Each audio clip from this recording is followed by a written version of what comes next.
નમસ્કાર દર્શક મિત્રો, દિલોક સત્તા શોમાં આપનું સ્વાગત છે।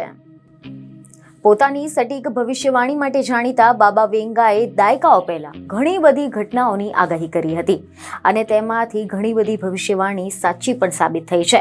ત્યારે હવે આવામાં તેમણે વર્ષ 2025 માટે પણ કેટલીક ડરામણી આગાહીઓ કરી છે, જેની એક ઝલક પણ છેલ્લા કેટલાય દિવસોમાં ભારત સહિત વિશ્વના અન્ય દેશોમાં જોવા મળી રહી છે।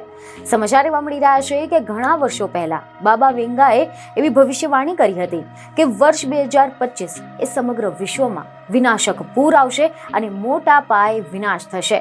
દુનિયાભરમાં જાનમાલમાં નુકસાન થશે અને છેલ્લા કેટલાય સમયથી સમગ્ર વિશ્વમાં ભૂકંપના આંચકા અનુભવી રહ્યા છે। અમેરિકાથી લઈને એશિયા સુધીમાં ધરતી ઘણી વખત ધ્રુજી ઉઠી છે। ભારતમાં પણ દિલ્હીથી લઈને બિહાર તેમજ બંગાળ સુધીના ભૂકંપના આંચકા અનુભવાયા છે। આ ઉપરાંત નેપાળની રાજધાની કાઠમંડુમાં પણ ભૂકંપના આંચકા આવ્યા છે। આ ઘટનાઓના કારણે લોકોના મનમાં એ સવાલ ઉઠવા લાગ્યા છે કે શું બાબા વેંગાની ભવિષ્યવાણી સાચી થવાનો સમય આવી ગયો છે? તમે જણાવી દઈએ કે અહેવાલ એવા મળી રહ્યા છે કે બાબા વેંગાએ ભવિષ્યવાણી કરી છે કે વર્ષ 2025માં દુનિયાના અંતની શરૂઆત થઈ શકે છે।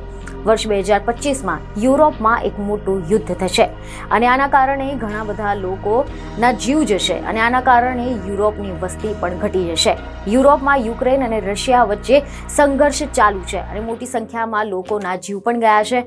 વર્ષ 2028માં મનુષ્ય નવી એનર્જીની સ્ત્રોતની શોધમાં શુક્ર ગ્રહ પર પહોંચી જશે। વર્ષ 2033 સુધીમાં ધ્રુવીય પ્રદેશોમાં બરફના ઝડપી પીગળવાના કારણે સમુદ્રના જળસ્તરમાં વધારો થવાના કારણે ઘણા બધા શહેરો ડૂબી જશે। તો બીજી તરફ ભારતમાં જાન્યુઆરીથી લઈને હાલ સુધીમાં ઘણા બધા ભાગોમાં અલગ અલગ સમયે ભૂકંપના આંચકા અનુભવાયા છે। રાજધાની દિલ્હી અને આસપાસના વિસ્તારોમાં પણ આ વર્ષે અત્યાર સુધીમાં અનેક વખત ભૂકંપના આંચકા અનુભવાયા છે। એકવાર ભૂકંપનું કેન્દ્ર દિલ્હીમાં હોવાનું કહેવાયું છે। દિલ્હી ઉપરાંત બિહારથી લઈને પશ્ચિમ બંગાળ અને આસામ સુધી પણ ભૂકંપના આંચકા અનુભવાયા હોવાના અહેવાલો સામે આવ્યા છે અને દુનિયાના અન્ય ભાગોમાં પણ એશિયા, અમેરિકા સહિત વિવિધ ભાગોમાં ભૂકંપના આંચકા અનુભવાયા છે। રિપોર્ટ એવા મળી રહ્યા છે કે ભૂકંપની તાજેતરની ઘટનામાં નેપાળની રાજધાની કાઠમંડુમાં પણ ભૂકંપના આંચકા અનુભવાયા છે। ભૂકંપની ઘટનાઓમાં અત્યાર સુધીમાં જાનમાલમાં બહુ ઓછું નુકસાન થયું છે, પરંતુ આ વર્ષ ભૂકંપના આંચકા સાથે આવ્યું છે। બીજને ખબરો સાથે ફરી મળીશું। ધન્યવાદ।